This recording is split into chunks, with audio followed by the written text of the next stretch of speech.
दिल्ली आया था कलेक्टर बनने के लिए, यूपीएससी की तैयारी करने के लिए। तो हमारे साथ हरियाणा के कुछ लोग रहते थे, रोहतक के, झज्जर के, चरखी दादरी के, यमुनानगर के, सिरसा के, करनाल के, अंबाला के, पानीपत के, सोनीपत के। उनके साथ रहते हुए हमने हरियाणा के बारे में बहुत कुछ जाना है। एक बार की बात है, हमारे हरियाणा के एक दोस्त ने कहा, भाई कन्हैया रोटी खा ले। तो मैंने कहा, तो मेरे हरियाणा के उस दोस्त ने कहा, भाई हम चावल भी खाते हैं तो उसको रोटी खाना ही कहते हैं, भले तू चावल खा ले लेकिन मैं तो यही कहूंगा रोटी खा ले तू। तो मैं समझता हूं ये जो रोटी का संबंध है वो बिहार के लोगों का हरियाणा के लोगों के साथ है। आप जो देश भर के लिए हरियाणा के मेहनती किसान चावल उगाते हैं, हम बिहार वाले उस चावल को बोते हैं, उस चावल को काटते हैं, उस चावल को बोरियों में भरते हैं। इसीलिए हमारा और आपका रिश्ता प्रेम का रिश्ता है, मेहनत का रिश्ता है, ईमानदारी का रिश्ता है, खून पसीने का रिश्ता है। और इसी खून पसीने के रिश्ते के दम पे कुछ बात मैं आपके सामने करने के लिए आया हूं। हालांकि मेरा मानना है कि जींद के लोगों को राजनीति कहने की जरूरत नहीं है, क्योंकि हरियाणा में, उत्तर भारत में देश की राजनीति अगर बदलती है कहीं तो उसकी शुरुआत जींद से होती है, उसकी आगाज जींद से होती है। और जब हम दिल्ली से आ रहे थे तो आते हुए ही हमको इस देश के प्रधानमंत्री की बेईमानी की निशानी देखने को मिली। और वो बेईमानी की निशानी क्या है? तो टीकरी बॉर्डर पर बहादुरगढ़ के पास आज भी किसान आंदोलन का वो क्रांतिकारी इतिहास, उसके चिन्ह वहां पे मौजूद हैं कि किस तरीके से इस सरकार ने इस देश के किसानों के साथ बेईमानी की थी।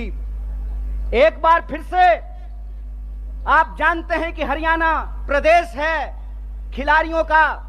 हरियाणा वो प्रदेश है जहां सबसे ज्यादा पदक जीत करके देश के लिए अगर कोई लाते हैं तो वो हरियाणा के छोरे और छोरियां, ये बात हम सब जानते हैं। अगर आप इस देश की फौज को उठा करके देख लें तो सबसे ज्यादा बेल्ट की नौकरी करने वाले नौजवान अगर कहीं पैदा होते हैं तो हरियाणा में पैदा होते हैं। लेकिन अगर आप आज हरियाणा की स्थिति देखें तो इस बेईमान भाजपा सरकार ने हरियाणा को एक जगह और एक नंबर कर दिया है।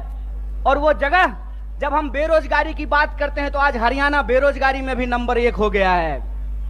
ये जो हरियाणा के अंदर हालात पैदा हुए हैं उसके बारे में अगर कहीं से क्रांतिकारी शुरुआत हो सकती है तो वो धरती जींद है। इसीलिए मैं धरती के तमाम माताओं, बहनों, किसान मजदूर भाइयों और नौजवान साथियों से कहता हूं कि इस ऐतिहासिक शुरुआत को आपको करना पड़ेगा।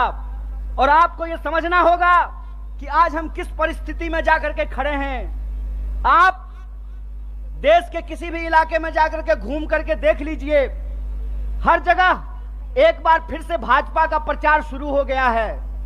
जब मैं रास्ते से आ रहा था, रोहतक के पास मुझे जींद की तरफ मुड़ना था तो एक दीवार पे लिखा हुआ था, फिर एक बार मोदी सरकार।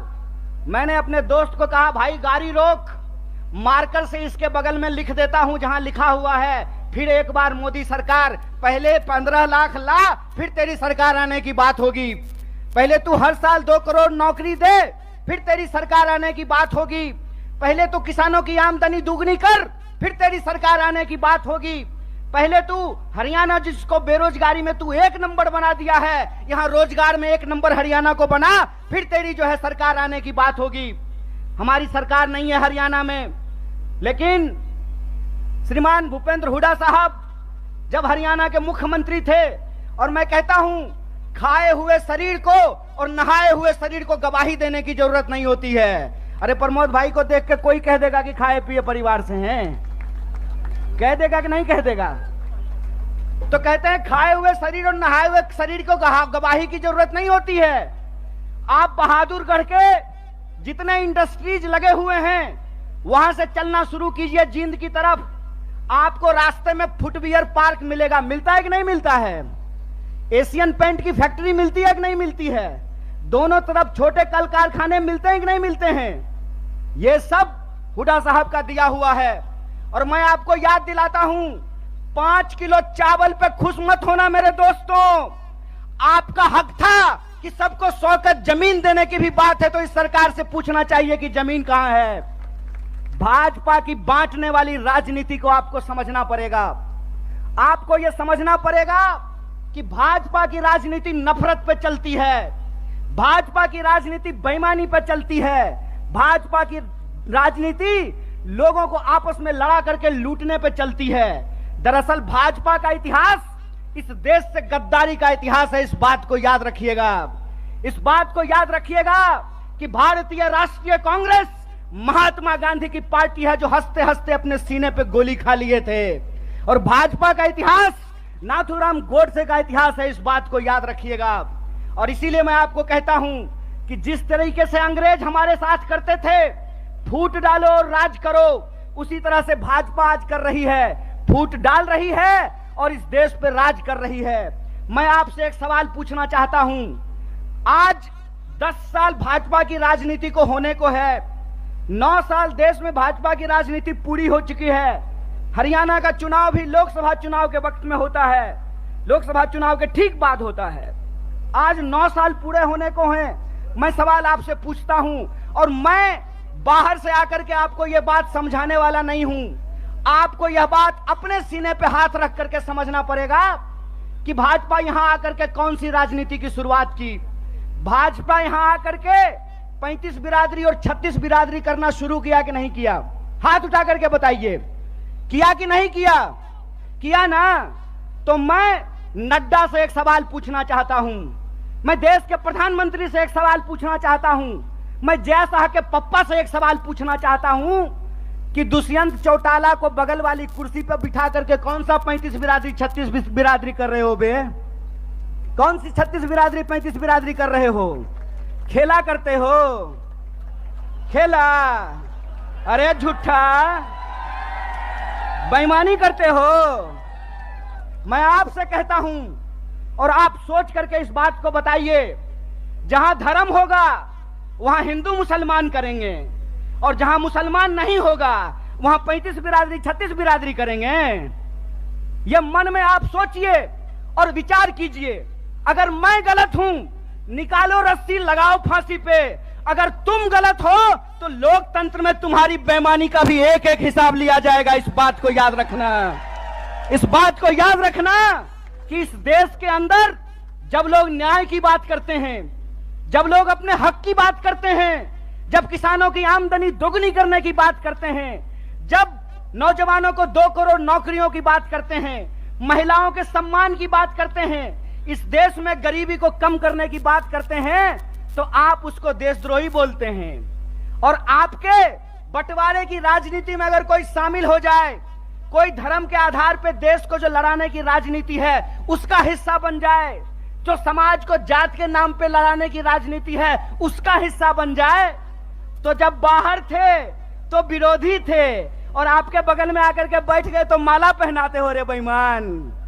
अरे कौन सा ऐसा वॉशिंग मशीन है रे कि जब कांग्रेस में रहता है तो चोर होता है और तुम्हारा पार्टी में जाकर के ईमानदार हो जाता है रे झूठा। देश को ठगते हो, देश को ठग के बेईमानी करते हो। तो हमको एक सवाल का जवाब दीजिए। ये 35 बिरादरी 36 बिरादरी कहते हैं और नारा लगाते हैं सबका साथ सबका विकास। अगर सबका साथ सबका विकास नारा है तो हरियाणा में 35 बिरादरी 36 बिरादरी कौन कर रहा है? भाजपा इस सवाल का जवाब दे। ये सवाल मैं पूछना चाहता हूं। और मैं ये सवाल पूछना चाहता हूं कि हरियाणा के इस तरफ पानीपत में, सोनीपत में 35 बिरादरी 36 बिरादरी, यमुना जी के उस पार 35 बिरादरी 36 बिरादरी नहीं। बोलिए सोच करके, यहां वोट चाहिए, वहां वोट नहीं चाहिए, और वहां वोट चाहिए और यहां वोट नहीं चाहिए। नदी पार करते हुए ही बेईमानों का ईमान बदल जाता है। यमुना के पार अलग राजनीति बागपत में, यमुना के इस पार सोनीपत में अलग राजनीति। इस खेल को हरियाणा के लोगों को समझना पड़ेगा, इस खेल को जींद के लोगों को समझना पड़ेगा। और याद रखिएगा, जब जब नींद से उठता है जींद, तब तब आती है हरियाणा में बदलाव और हरियाणा में आती है क्रांति। इसीलिए मैं आपसे आग्रह करने के लिए आया हूं कि आपको समझना पड़ेगा कि देश के भीतर जो सच्चाई है वो हकीकत हमको अपनी आंखों से देखना पड़ेगा। क्या नारा लगाए थे? बहुत हुआ महंगाई का मार, अब की बार मोदी सरकार। तो सिलेंडर 1200 रुपया में इनका चचा बेच रहा है। बताइए, पेट्रोल डीजल 100 रुपया लीटर मिल रहा है। क्या नारा लगाए थे कि हर साल 2 करोड़ नौकरी देंगे।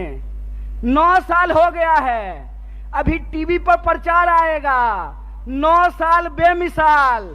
तो मैं देश के नौजवानों से कहता हूं, हरियाणा के नौजवानों से कहता हूं, 9 साल देश बेहाल। पूछो कि 9 साल में 18 करोड़ नौकरी क्यों नहीं है? यह सवाल प्रधानमंत्री से पूछना जाना चाहिए। और आपने कहा था ना कि किसानों की आमदनी हम दुगनी कर देंगे। किसानों को 1 साल तक इस दिल्ली के बॉर्डर पे जाकर के आंदोलन करना पड़ा था। सैकड़ों किसानों को अपनी जान गंवानी पड़ी थी। और ये जिसका जिसका नाम लेते हैं ना, उसके साथ बेईमानी करते हैं। 9 साल दोस्त बेमिसाल, 9 साल देश बेहाल। यह सच्चाई देश के लोगों को समझना पड़ेगा। पहले किसानों को ठगा, फिर जवानों को ठगा। बोलिए, अग्निवीर आया है कि नहीं आया है? आया है ना। तो एमपी बनेगा 4 साल के लिए, एमपी बनेगा 5 साल के लिए, अग्नि बनेगा 4 साल के लिए। बोलिए, बेईमानी है कि नहीं है? है ना। तो आप जींद के लोग हैं ना, करकरा के बोलिए बेईमान को बेईमान, चोर को चोर बोलिए, बेईमान को बेईमान बोलिए। हमारा लोकतंत्र का अधिकार, ये हमारा ईमान है कि बेईमान को बेईमान बोलेंगे। अगर प्रधानमंत्री 5 साल का हो सकता है तो सिपाही 4 साल के लिए क्यों होगा? अगर एमपी को पेंशन मिल सकता है तो बेल्ट की नौकरी करने वाला कांस्टेबल को पेंशन क्यों नहीं मिलेगा? ये सवाल पूछिए। ये सवाल पूछिए कि अगर प्रधानमंत्री को पेंशन मिल सकता है तो मास्टर साहब को पेंशन क्यों नहीं मिलेगा? प्रोफेसर साहब को पेंशन क्यों नहीं मिलेगा? सिपाही को पेंशन क्यों नहीं मिलेगा? सेना में नौकरी करने वाले को पेंशन क्यों नहीं मिलेगा? और मैं अपने बड़े भाई दीपेंद्र साहब के सामने आपसे वादा करता हूं, कांग्रेस का हाथ मजबूत कीजिए, भारतीय राष्ट्रीय कांग्रेस को लेकर के आइए। हमने हिमाचल में ओल्ड पेंशन स्कीम लागू किया है, हरियाणा में भी ओल्ड पेंशन स्कीम को लागू करेंगे। इस बात को याद रखिएगा। इसीलिए हम कहते हैं कि यह देश एक बदलाव चाहता है। हम मानते हैं कि आपको हमसे कुछ नाराजगी होगी। कई बार माँ बाप को भी अपने बच्चे से नाराजगी हो जाती है, लेकिन माँ बाप अपने बच्चे को उठा करके डस्टबिन में नहीं फेंक देते हैं। क्या माता जी? फेंक देते हैं। तो भारतीय राष्ट्रीय कांग्रेस आपकी पार्टी है और भारतीय राष्ट्रीय कांग्रेस का मुद्दा आपका मुद्दा है। और हम देश के प्रधानमंत्री नहीं हैं कि झूठ बोलेंगे, आकर के आपको जबरदस्ती कहेंगे कि हमारा जींद से बहुत पुराना नाता है। अरे प्रधानमंत्री जी, जींद से आपका पुराना नाता है ना, तो एक और मेडिकल कॉलेज यहाँ खुलवा दीजिए। रास्ता में आते हुए सड़क पे बहुत सारा गड्ढा है, यहाँ के लोगों को इलाज कराने के लिए हिसार जाना पड़ता है, यहाँ के लोगों को इलाज कराने के लिए दिल्ली जाना पड़ता है।